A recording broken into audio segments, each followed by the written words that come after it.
more than 1,000 types of cheese, produced in different countries. In 2021, the world production of whole cow's milk cheese was 22.2 million tons, with the USA representing 28% of the total. Cheese is one of the most consumed foods globally, and in order not to prolong it, let me tell you how cheese is made. Making cheese is a process that has been perfected over thousands of years. Here's a general overview of how it's done. 1. Milk collection. The process begins with the collection of fresh milk from cows, goats, sheep, or other animals. The quality of the milk is crucial as it directly impacts the flavor and texture of the cheese. 2. Pasteurization. In many cases, the milk is pasteurized to kill harmful bacteria. However, some cheeses are made with raw milk, which adds unique flavors but requires careful handling. 3. Acidification.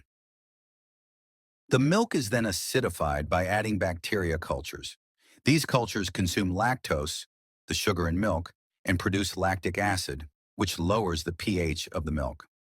This step is essential in creating the right environment for curdling. 4. Coagulation. To form curds, an enzyme called rennet is added. Rennet causes the milk proteins, casein, to coagulate, separating into solid curds and liquid whey. 5. Cutting the curds. Once the curd has formed, it is cut into small pieces to release more whey. The size of the curd pieces can affect the moisture content of the cheese. 6. Cooking and stirring. The curds are often heated and stirred to further expel whey. The temperature and duration of this process will vary depending on the type of cheese being made. 7. Draining the whey. The curds are separated from the whey. For softer cheeses, this might involve draining the curds in a cloth. Harder cheeses require pressing to remove as much whey as possible. 8. Shaping and salting. The curds are then placed into molds and sometimes pressed to give the cheese its shape.